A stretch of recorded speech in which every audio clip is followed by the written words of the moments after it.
नमस्कार रसिक श्रोते हो. आज एक जरा वेगळी कविता आपल्यासोबत शेअर करते.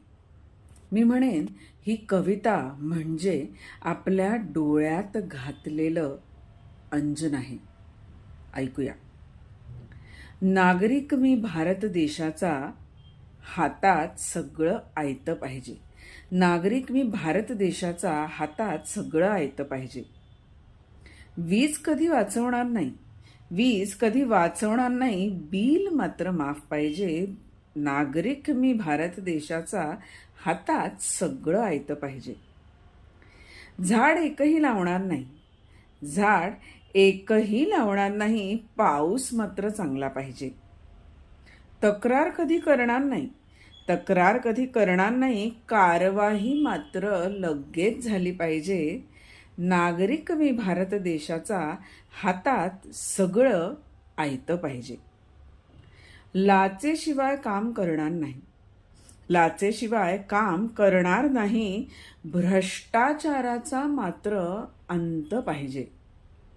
कचरा खिडकीतून बाहेर टाकीन, कचरा खिडकीतून बाहेर टाकीन, शहरात मात्र स्वच्छता पाहिजे. नागरिक मी भारत देशाचा, हातात सगळं आयतं पाहिजे. कामात भले टाइमपास करीन, कामात भले टाइमपास करीन, दरवर्षी नवा वेतन आयोग पाहिजे. जातीच्या नावाने सवलती घेईन, जातीच्या नावाने सवलती घेईन, देश मात्र धर्मनिरपेक्ष पाहिजे. नागरिक मी भारत देशाचा, हातात सगळं आयतं पाहिजे. मतदान करताना जात पाहीन, मतदान करतानाही जात पाहीन, जातीयता मात्र बंद झाली पाहिजे. कर भरताना पळवाटा शोधीन, कर भरताना पळवाटा शोधीन, विकास मात्र जोरात झाला पाहिजे. नागरिक मी भारत देशाचा, हातात सगळं आयतं पाहिजे. प्रांतवाद भाषावाद कायम करेन, प्रांतवाद भाषावाद कायम करेन, देश मात्र एक संघ पाहिजे. मतदान आम्ही कधी करणार नाही, मतदान आम्ही कधी करणार नाही, पण नेते मात्र प्रामाणिक पाहिजेत.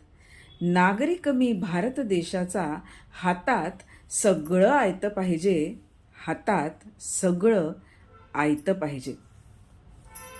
काय वाटतं रसिक श्रोते हो, खरोखर आहे की नाही डोळ्यात अंजन घालणारी आणि वस्तुस्थिती सांगणारी ही कविता?